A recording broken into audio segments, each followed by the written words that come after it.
जय हिंद साथियों, स्वागत है आप सभी का एजुकेशन केयर 6 में। रुख करते हैं बिहार की तरफ। दोस्तों, बीपीएससी की तरफ से टीचर की रिक्रूटमेंट का ये दूसरा चरण चल रहा है, जहां पे आप सब का ये परीक्षा अपने अंतिम चरण में है। अब जब अंतिम चरण में है तो यहाँ पे दो चीजें हो रही हैं। एक तो डीवी काउंसलिंग हो ही रहा है, आप लोग का पता है। दूसरी चीज है कि यहाँ पे रिजल्ट भी जारी किए जा रहे हैं और साथ में कट ऑफ मार्क्स भी जारी किया जा रहा है। तो जब कट ऑफ मार्क्स के ऊपर आते हैं, हम लोग चर्चा करते हैं, तो ये पाते हैं कि हम लोग ने सिर्फ 1837 रिजल्ट पाए हैं। कितने में से? तो सर 4413 टोटल सीट था, जिसमें से 1837 इन लोगों ने रिजल्ट दिया है। ये लगभग 50% रिजल्ट है, देख सकते हैं आप लोग, है ना। कैलकुलेट कीजिएगा तो समझ में आएगा, या 50% से कम ही है कहें तो ये 50% जो बचे हुए सीट है वो क्या सर आगे की बहाली में जोड़ा जाएगा या सप्लीमेंट्री रिजल्ट देने की संभावनाएं हैं यहाँ पे? तो ये छात्रों के मन में बहुत बड़ा सवाल उठ रहा है।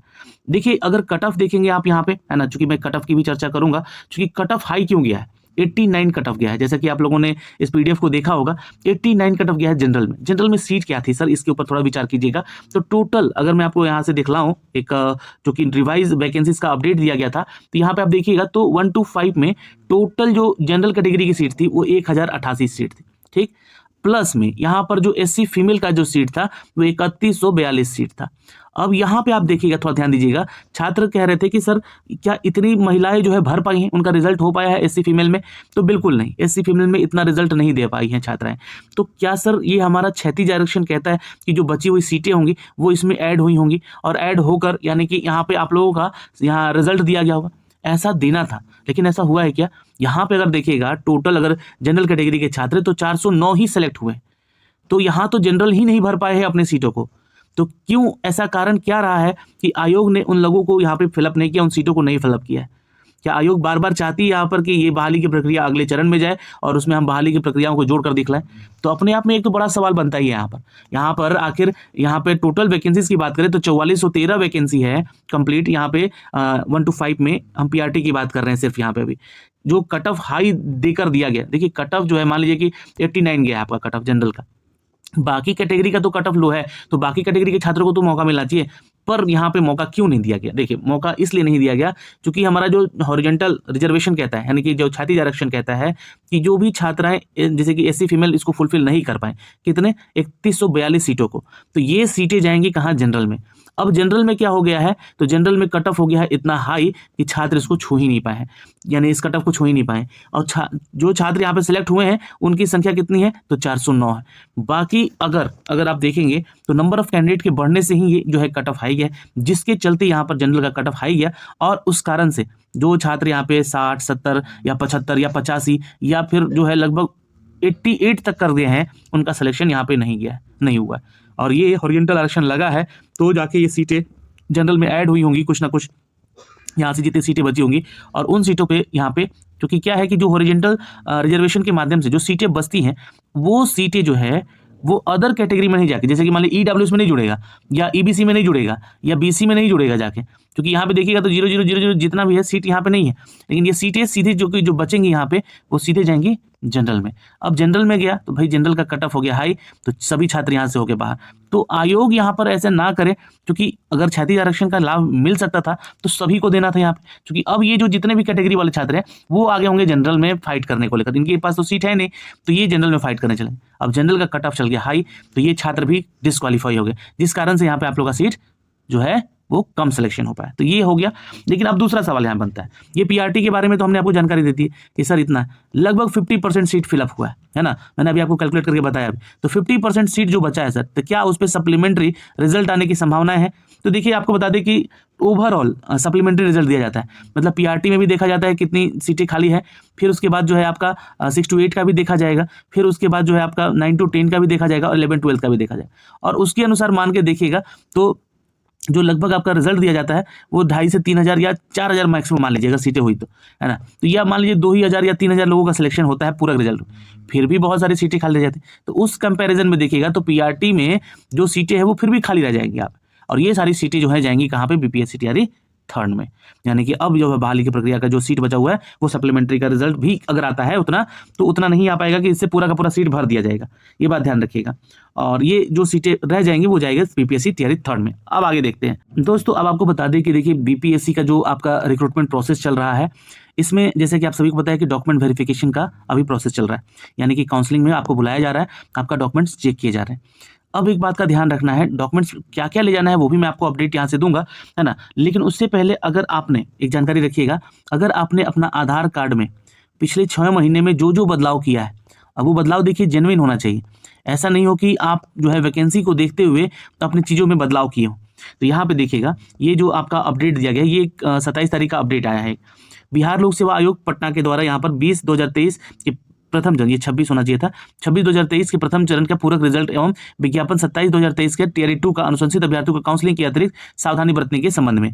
तो ये क्या अपडेट दिया गया है, तो बोला जा रहा है कि जो विषयक है आज शाम में जो कि वीसी में हुआ चर्चा, है ना, ये जो भी यहाँ पर जो मीटिंग हुई है इनकी, इसमें चर्चा में आलोक में यह पता चला है कि अभ्यर्थियों से यदि आधार लिंक मोबाइल नंबर यानी एम आधार ऐप पर डाला जाए तो ओटीपी के माध्यम से उक्त अभ्यर्थियों का पूरा इतिहास निकल कर आ जाएगा।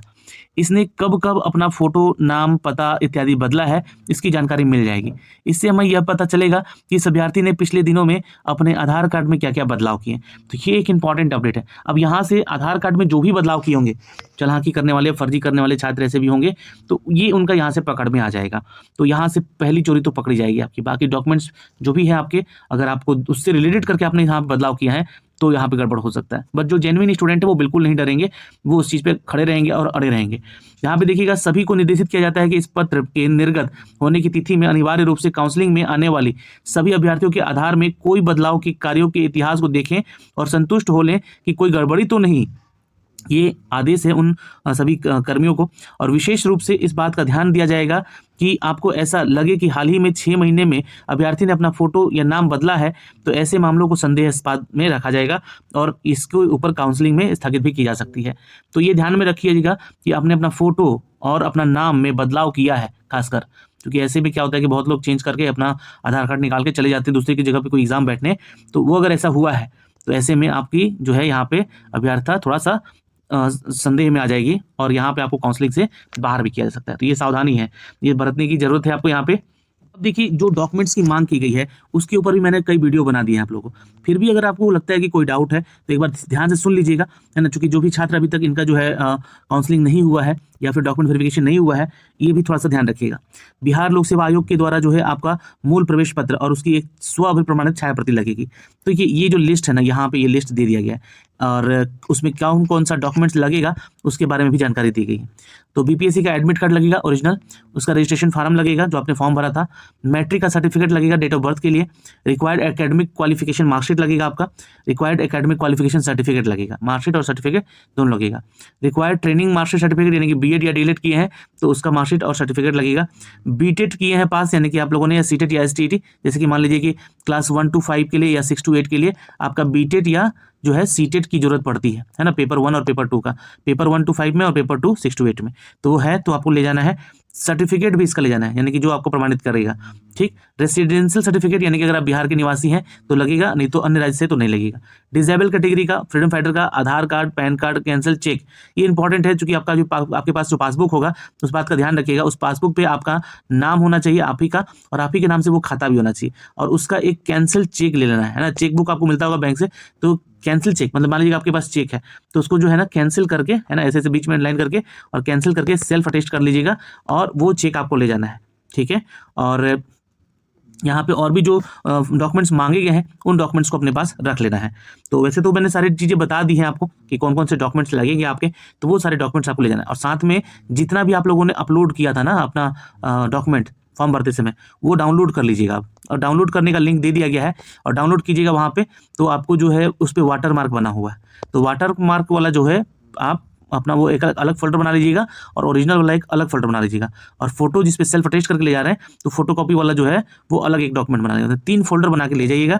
और इस तैयारी से जाना है आपको कि आपका ओरिएंटेशन होगा 2 हफ्ता, तो तैयारी में जाइएगा कि आपको वहाँ से अपना डॉक्यूमेंट वेरिफिकेशन करा के सीधे ज्वाइनिंग के लिए भेज दिया जाएगा, यानी कि ओरिएंटेशन के लिए भेज दिया जाएगा। तो 2 हफ्ता ओरिएंटेशन होगा आपका।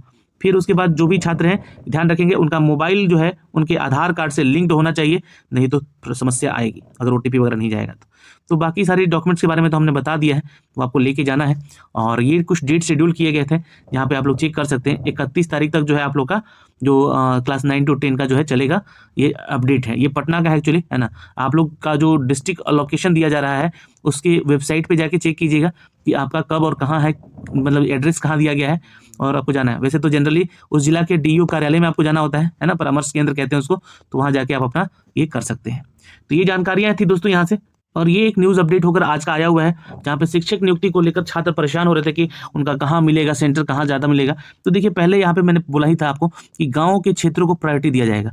गाँव में जितने स्कूल्स हैं, है ना, उन स्कूल्स में पहले टीचर को भरा जाएगा। उसके बाद यहाँ पे शिक्षक नियुक्ति में शहर के स्कूल को भी प्राथमिकता आपको दी जाएगी, लेकिन कब, जब आपका मार्क्स भी अच्छा रहेगा तब। इस बात का ध्यान रखिएगा।